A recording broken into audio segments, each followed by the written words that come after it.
Assalamualaikum warahmatullahi wabarakatuh. Perkenalkan, nama saya Dewi Sinta dengan NIM 2301120023 dari Program Studi Peternakan Fakultas Pertanian Universitas Muhammadiyah Sinjai. Baik, pada kesempatan kali ini, adapun tujuan saya melakukan video yaitu untuk memenuhi tugas mata kuliah Al-Islam Kemuhammadiyahan 4. Pada kesempatan kali ini, saya akan membahas poin-poin penting tentang karya monumental umat Islam dalam iptek. Sebelum kita lanjut, perlu kita ketahui apa sih kepanjangan dari iptek itu sendiri. Iptek adalah ilmu pengetahuan dan teknologi. Adapun poin pertama yang akan saya bahas yaitu zaman kejayaan Islam dalam ilmu pengetahuan dan teknologi. Pada abad ke-8 hingga ke-14, dunia Islam mencapai puncak kejayaannya dalam ilmu pengetahuan dan teknologi, terutama di bawah pemerintahan dinasti Abbasiyah. Kejayaan ini tidak muncul begitu saja, melainkan lahir dan beberapa faktor utama. Adapun poin yang kedua yaitu sebab-sebab kemajuan ilmu pengetahuan di dunia Islam. Sebab yang pertama yaitu dorongan dari Al-Quran dan hadis. Islam sangat menekankan pentingnya ilmu pengetahuan.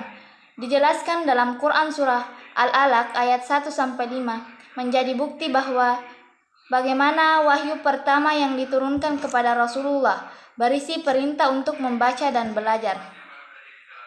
Hadis Rasulullah juga menegaskan bahwa menuntut ilmu adalah kewajiban bagi setiap muslim.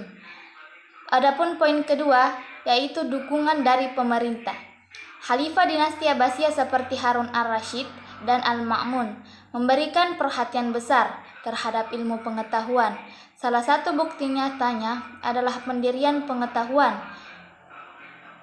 Salah satu bukti nyata lainnya yaitu Baitul Hikmah di Baghdad, sebuah pusat ilmu yang menjadi jantung penerjemah dan pengembangan ilmu dari berbagai peradaban seperti Yunani, Romawi, Persia, dan India. Adapun poin ketiga yaitu proses penerjemahan dan pengembangan ilmu. Ilmuwan muslim tidak hanya menerjemahkan karya-karya ilmiah saja dari peradaban sebelumnya, tetapi juga mengembangkannya hingga menghasilkan temuan-temuan baru. Adapun poin keempat yaitu lahirnya ilmuwan besar.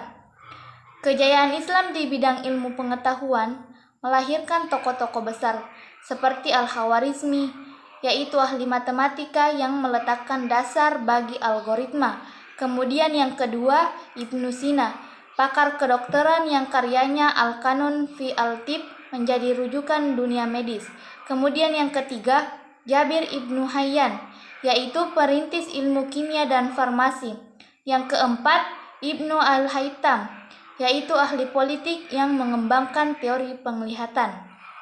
Adapun yang kelima yaitu Al-Biruni. Al-Biruni yaitu pakar astronomi dan geografi yang menetapkan konsep lintang dan bujur. Selanjutnya lahirnya Universitas Islam. Lembaga pendidikan seperti Universitas Al-Hawariyin di Maroko dan Universitas Al-Azhar di Mesir menjadi pusat kejuruan yang berkembang dengan metode observasi, eksperimen, dan analisis kritis, konsep yang menjadi dasar sains modern. Adapun poin ketiga yaitu sebab-sebab kemunduran ilmu pengetahuan di dunia Islam. Kejayaan ini perlahan meredup akibat berbagai faktor lainnya. Di antaranya, adapun faktor yang pertama yaitu konflik internal dan perpecahan politik. Persaingan antara dinasti Abbasiyah dan Umayyah serta munculnya kerajaan-kerajaan kecil melemahkan stabilitas politik yang menghambat kemajuan ilmu. Adapun yang kedua yaitu serangan dari bangsa asing. Serangan dari bangsa Mongol, terutama kehancuran Baghdad pada tahun 1258 menghancurkan pusat-pusat keilmuan Islam. Adapun yang ketiga yaitu perubahan prioritas pemimpin. Jika sebelumnya para khalifah mendukung ilmu pengetahuan, pada masa kemunduran mereka lebih berfokus pada kekuasaan dan kemewahan, sehingga ilmu pengetahuan tidak menjadi prioritas itu sendiri. Kemudian yang keempat yaitu penolakan terhadap ilmu sains dan filsafat. Munculnya anggapan bahwa ilmu sains bertentangan dengan agama menyebabkan kajian ilmiah ditinggalkan. Adapun poin kelima, membangkitkan kembali kejayaan ilmu di dunia Islam. Terdapat beberapa upaya untuk membangkitkan kembali kejayaan ilmu di dunia Islam itu sendiri. Adapun upaya yang bisa dilakukan yang pertama yaitu mendirikan universitas unggulan, memperbaiki kurikulum pendidikan dan memberikan beasiswa kepada generasi muda agar dapat berkembang di bidang keilmuan.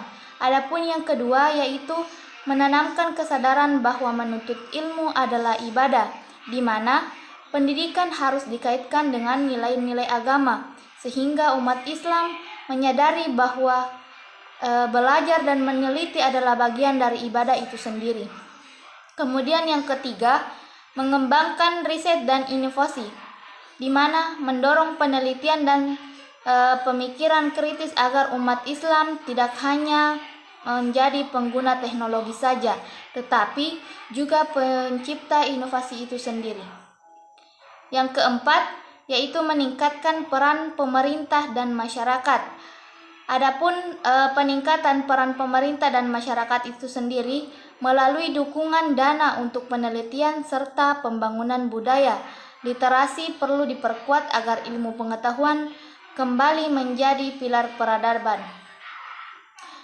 Yang terakhir yaitu kolaborasi dengan negara maju, di mana transfer ilmu dan teknologi dari negara-negara maju dapat mempercepat perkembangan dunia Islam dalam bidang sains dan teknologi itu sendiri.